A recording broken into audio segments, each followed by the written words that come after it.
آیت نمبر ہے 101۔ بسم اللہ الرحمن الرحیم۔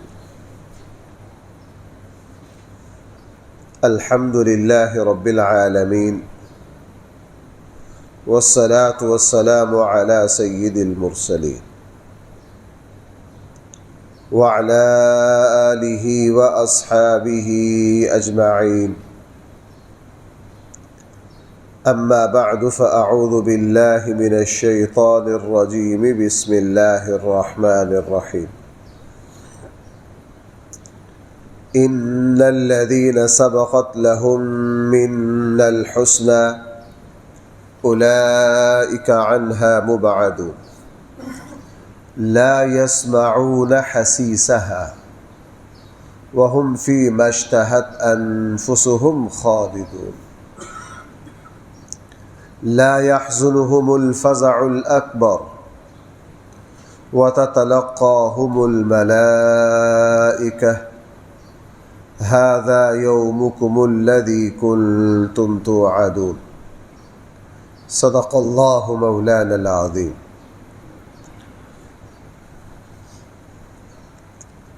پچھلی آیات میں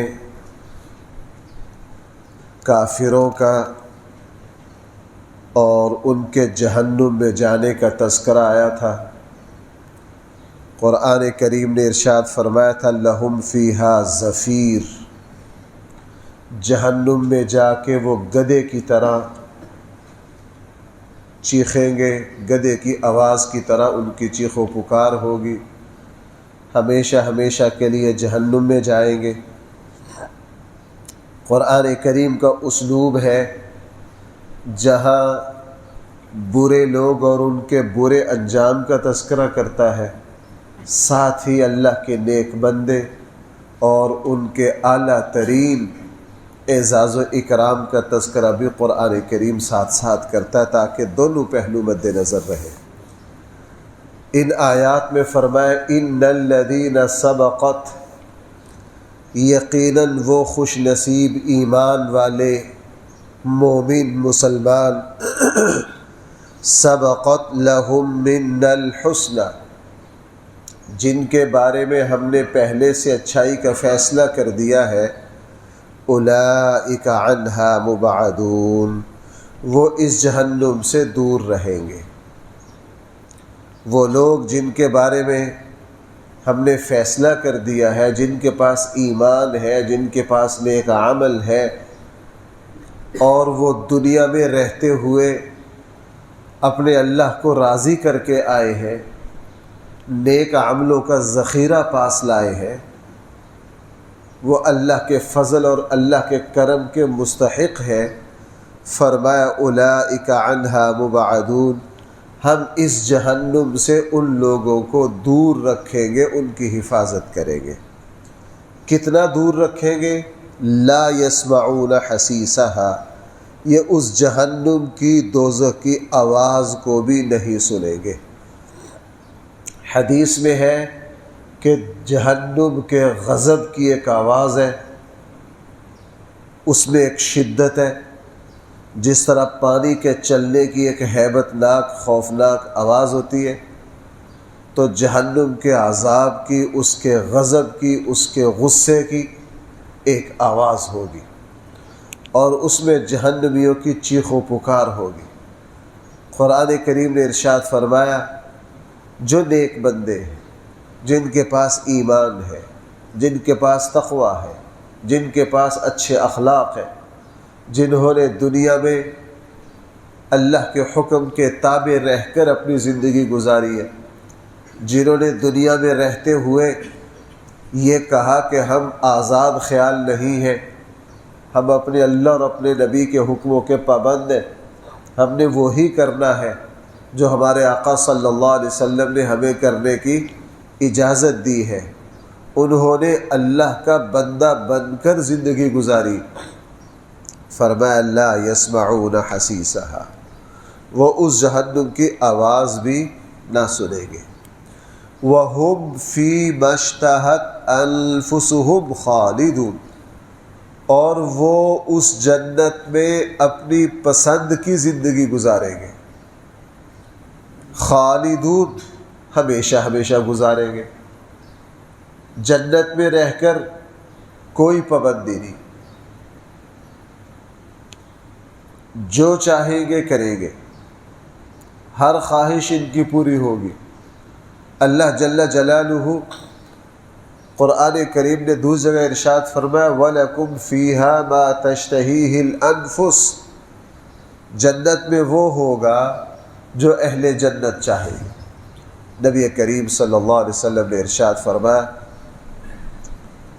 اللہ جل جلالہ نے یہ جو دنیا میں تم پابند کی زندگی گزارتے ہو، پابند رہتے ہو، اور ہر مسلمان اپنے آپ کو اللہ کے حکم کا پابند سمجھتا ہے، مثلا ابھی فجر کا وقت ہے، تہجد کا وقت ہے، سونے کو جی چاہ رہا ہے، لیکن ایک مسلمان اٹھ رہا ہے، اپنی نیند قربان کر رہا ہے، اور وہ مسجد میں آ رہا ہے، نماز پڑھ رہا ہے۔ ایک مسلمان ہے، اس نے اپنے خون پسینے سے پیسہ کمایا، رشتہ داروں میں دیکھا میرا فلاں عزیز ماڑا ہے، بیمار ہے، فوراً اس کی تیمارداری کے لیے پہنچا، اس کی مدد کی، اس کی خدمت کی۔ آج اپنا بھی کوئی کام تھا لیکن پتہ چلا کہ فلاں عزیز بیمار ہے، تو اپنے کام کو قربان کیا، فوراً اپنے عزیز کی خبرگیری کے لیے پہنچے، دوسروں پر ایثار کیا، قربانی کی، اپنے اوپر دوسروں کو ترجیح دی۔ یہ دنیا میں پابندیوں کو قبول کر کے زندگی گزار کے آئے۔ اللہ جل جلالہ فرمائیں گے اے میرے بندو، دنیا میں تم نے ہمارے حکم کے پابند ہو کر زندگی گزاری ہے، اب جنت میں اس کا بدلہ تمہیں یہ ملے گا کہ تمہارے اوپر کسی قسم کی کوئی پابندی نہیں، اب تمہاری بادشاہت ہے۔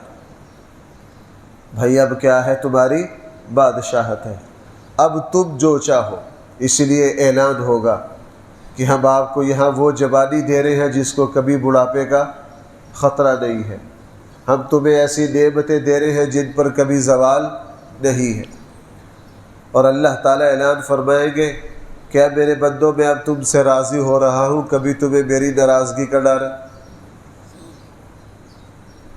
جو کچھ تمہیں مل رہا ہے اس میں اضافہ ہی ہوگا کبھی۔ ایک اور بات قرآن نے ارشاد فرمائی ہے، فطرتاً دنیا کی فطرت یہ ہے کہ ایک انسان کو کتنی بھی نعمتیں دے دی جائیں، چند دنوں کے بعد وہ ان سے اکتا آ جاتا ہے۔ کیوں بھائی ایسا ہوتا ہے یا نہیں؟ اعلیٰ سے اعلیٰ غذا اس کو 3 وقت کھانے میں دی جائے، چوتھے وقت یہ کہے گا یار یہ کیا ہے کہ کھانا دیے جا رہے ہو، یہ اکتا آ جاتا ہے۔ اللہ نے فرمایا نہ، جنت کی نعمتیں ہم تمہیں ایسی دیں گے کہ تم کبھی بھی اکتاہٹ کا شکار نہیں ہوگے۔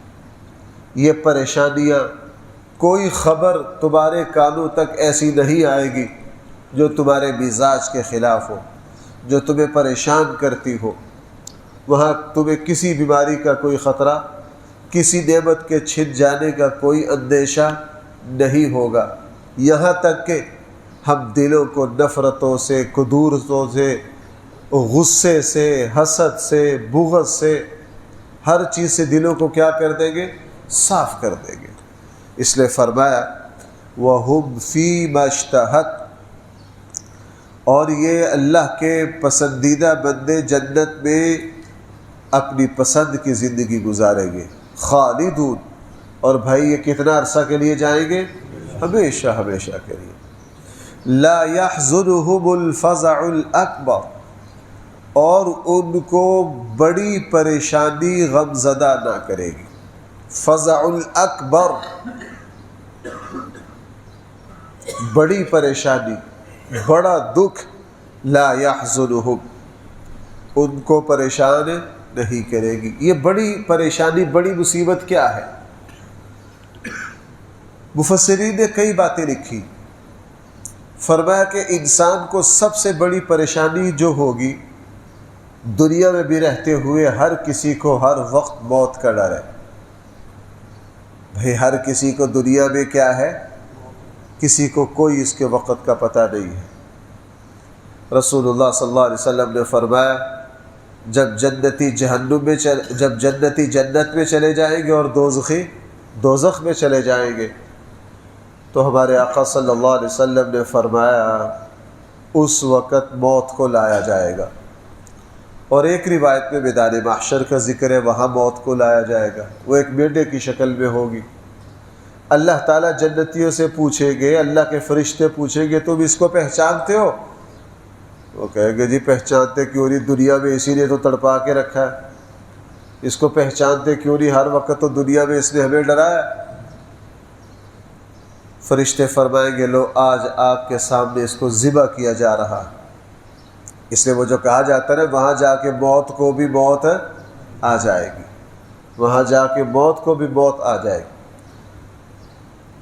موت کو ذبح کر دیا گیا ہے. اے اہل جنت اب تم اللہ کے شاہی مہمان خانے میں رہو، تمہیں کبھی موت کا ڈر نہیں ہوگا.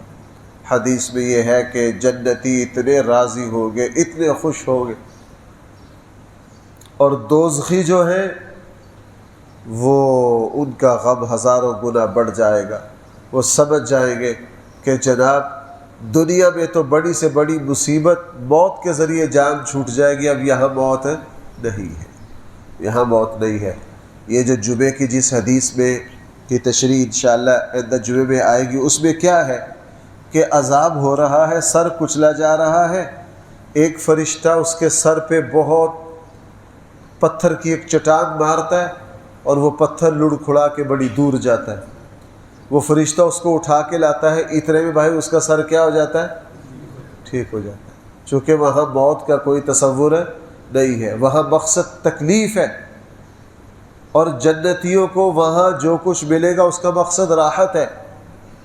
یہاں بھی آگے بھی تذکرہ آ رہا ہے جنتیوں کو کھانے پینے کے لیے بہت کچھ ملے گا، اور انسان کھاتا پیتا اس وقت ہے جب اس کو بھوک پیاس لگتی ہے. لیکن جنت میں نہ بھوک ہوگی نہ پیاس ہوگی. وہاں کا کھانا پینا تو بھائی کس کے لیے ہوگا؟ لذت کے لیے ہوگا، پیٹ بھرنے کے لیے نہیں ہوگا. ایسا نہیں کہ وہاں خطرہ ہو کہ یار یہ میٹھا 4 دن کھا لیا تو شوگر تیز ہو جائے گی. وہاں کسی شوگر کا کوئی لینا دینا نہیں. وہاں بھی یہ نہیں ہے کہ 4 دن میٹھا کھا لیا جی 5 کلو وزن بڑھ گیا اب کیا کریں. بیچارے دل کے مریض ہیں، ہر چیز کو دیکھتے یار اس میں تری تو نہیں ہے، اس میں چکناہٹ تو نہیں ہے. وہاں کسی قسم کا کوئی مسئلہ وہاں کا کھانا پینا محتاجگی کی وجہ سے نہیں ہوگا، چونکہ اللہ تعالیٰ جنت میں کسی طرح کی محتاجگی نہیں رکھیں گے. وہاں کا کھانا پینا علماء نے فرمایا جس طرح دنیا میں ہم عبادت سکون کے لیے کرتے ہیں، عبادت میں لذت آتی ہے، اہل جنت کھائیں گے پیئیں گے، نہ ان کو بھوک نہ پیاس نہ واش روم جانے کی ضرورت، نہ ان کو کوئی مسائل. وہاں کا کھانا پینا جو ہوگا وہ بطور لذت ہوگا. خالد فرمایا لا يحزنهم الفزع الاکبر، ان کو بڑی تکلیف، بڑا جھٹکا جو ہے، بڑا غم جو ہے وہ ان کو غم زدہ نہ کرے گا. وتتلقاهم الملائکہ، اور فرشتے ان کا استقبال کریں گے. بھائی فرشتے کیا کریں گے؟ ان کا جگہ جگہ فرشتوں کے استقبال کا تذکرہ موت سے شروع ہو جاتا ہے. جب اللہ کے نیک بندے کی روح نکلتی ہے تو بھائی جنت کے فرشتے آتے. اب روح کہاں چلی گئی، اب یہ انسان کہاں پہنچ گیا؟ برزخ میں، سوال و جواب کے لیے. اور جنت میں حدیث میں کیا ہے بھائی، یہ قبر جو ہے یہ جنت کے باغوں میں سے، حدیث میں یہ ہے کہ اس قبر میں جنت کا ایک باغیچہ، ایک کھڑکی کھول دی جاتی ہے اس باغیچے میں، اور جنت کی خوشبوئیں اس تک پہنچتی رہتی. اور ایک حدیث میں یہ بھی ہے کہ برزخ میں قبر میں اس کو رکھ کے جنت میں جو اس کے اعلیٰ سے اعلیٰ مقام ہے یہ ہر روز اس کو دکھائے جاتے ہیں تاکہ اس کا شوق بڑھے، تاکہ اس کا شوق بڑھے. فرشتے میدان محشر میں الگ طرح سے استقبال کریں اور جنت کے دروازوں پر الگ طرح سے استقبال کریں گے، اور جنت میں جا کے اس کا اعزاز و اکرام الگ طرح کا ہوگا. بھائی اگر مسلمان کو یہ بات سمجھ میں آ جائے آخرت کی زندگی 100% ہے. بھائی آخرت کی زندگی کیا ہے؟ میں یوں کہہ سکتا ہوں اصل زندگی تو ہے ہی وہ یہ تو ہمیں مغالطہ لگا ہوا، ہم سمجھ رہے ہیں کہ یہ جو موج بس یہی ہے، یہ تو کچھ بھی نہیں ہے۔ ہاں یہ مؤثر بہت ہے بھائی، یہ زندگی مؤثر بہت ہے، اہم بہت ہے، اسی زندگی پر اگلے فیصلے، لیکن یہ انسان کا پڑاؤ بہت محدود ہے۔ اسی پارے میں گزرا کہ ہر نبی نے یہاں سے جانے کی تمنا کی، ہر مومن یہاں سے جانے کی تمنا تو کرتا ہے، لیکن ہم طبی طور پر ڈرتے ہیں، اللہ تعالیٰ سے جنت کا سوال کرتے ہیں، اللہ تعالیٰ سے مغفرت کا سوال کرتے ہیں، تو ظاہر ہے جنت اور مغفرت یہاں سے جانے کے بعد ہی ہے۔ فرمایا وَتَتَلَقَّاهُمُ الْمَلَائِكَةُ، فرشتے ان کا استقبال کریں گے، اور جب فرشتے استقبال کریں گے ساتھ ساتھ یہ خوشخبری بھی دیں گے هَذَا يَوْمُكُمُ الَّذِي كُنْتُمْ تُوعَدُونَ، لوگو یہ وہ تمہارا دن ہے جس کا تم سے وعدہ کیا گیا۔ دنیا میں تمہیں یہ کہا گیا ہو یہ کوئی جنت جنت نہیں ہے، مولوی والی باتیں، لیکن وہاں فرشتے کہیں گے جناب جنت کی جو بشارتیں تمہیں دنیا میں دی گئی دیکھ لو وہ ساری پوری ہو گئی۔ اور یہ اللہ تعالیٰ صرف فرشتوں پر نہیں چھوڑیں گے، اللہ تعالیٰ خود پوچھیں گے اپنے بندوں سے، اے میرے بندوں میں نے تمہارے ساتھ جو جو وعدے کیے ہیں وہ سارا کچھ پورا ہو گیا ہے، کوئی تمہارا وعدہ ایسا رہ تو نہیں گیا جو پورا نہ ہوا۔ اہل جنت اپنے اللہ سے درخواست کریں گے ہمارے اللہ اپنے جتنے وعدے کیے اس سے بڑھ کر ہمیں عطا کیا۔ فرشتے صاف کہیں گے ھذا یومکم، یہ ہے تمہارا وہ دن، الذی کنتم توعدون، جس کا تم سے کیا کیا گیا، وعدہ کیا گیا۔ اور قرآن پھر قیامت کی طرف پلٹا، فرمایا یوم نطوی السماء کطی السجل للکتب، قیامت کے دن ہم آسمان کو کاغذ کی طرح لپیٹ دیں گے۔ جس طرح بندہ کو تحریر لکھتا ہے نا اور پھر اس صفحے کو فولڈ کر دیتا ہے، لپیٹ دیتا ہے، فرمایا اتنا لمبا چوڑا آسمان ہمارے سامنے کوئی طاقت نہیں رکھتا، اس کو ہم بھائی کس طرح لپیٹ دیں گے، کاغذ کی طرح لپیٹ دیں گے۔ کما بدأنا اول خلق نعیدہ، جس طرح ہم نے اس کو پہلی مرتبہ پیدا کیا تھا اسی کیفیت پر دوبارہ لے جائے۔ یہ زمین و آسمان ہمارے لیے کچھ مشکل نہیں ہے، کچھ طاقت نہیں رکھتے اللہ تعالیٰ کے لیے۔ فرمائے اس کو ہم کاغذ کی طرح دوبارہ لپیٹ دیں گے۔ وعدن علینا، اس وعدے کو پورا کرنا ہمارے اوپر بھائی کیا ہے، لازم ہے۔ قرآن جو کہہ رہا ہے ویسا ہی ہوگا، قرآن جو کہہ رہا ہے بھائی ویسا ہی ہوگا۔ نہیں یقین آتا تو قرآن کی ان آیتوں پر غور کر لو جنہوں نے قرآن نے جو باتیں دنیا کے بارے میں فرمائی ہیں، تم دنیا کی زندگی میں قرآن کی ان سچائیوں کو دیکھتے ہو تو بھائی آخرت کے اعتبار سے بھی قرآن جو فرما رہا ہے وہ 100% کیا ہے، وہ سچ ہے۔ انا کنا فاعلین، یقیناً ہم ایسا کر کے ہی رہیں گے۔ اللہ تعالی ہم سب کو صحیح فہم عطا فرمائے۔ الحمدللہ رب العالمین، والصلاة والسلام على سید الانبیاء والمرسلین وعلى آلہ واصحابہ اجمعین۔ ربنا آتنا في الدنيا حسنة وفي الآخرة حسنة وقنا عذاب النار۔ صلی اللہ تعالی علی خیر خلقہ سیدنا و مولانا محمد و آلہ و اصحابہ اجمعین برحمتک یا ارحم الراحمین۔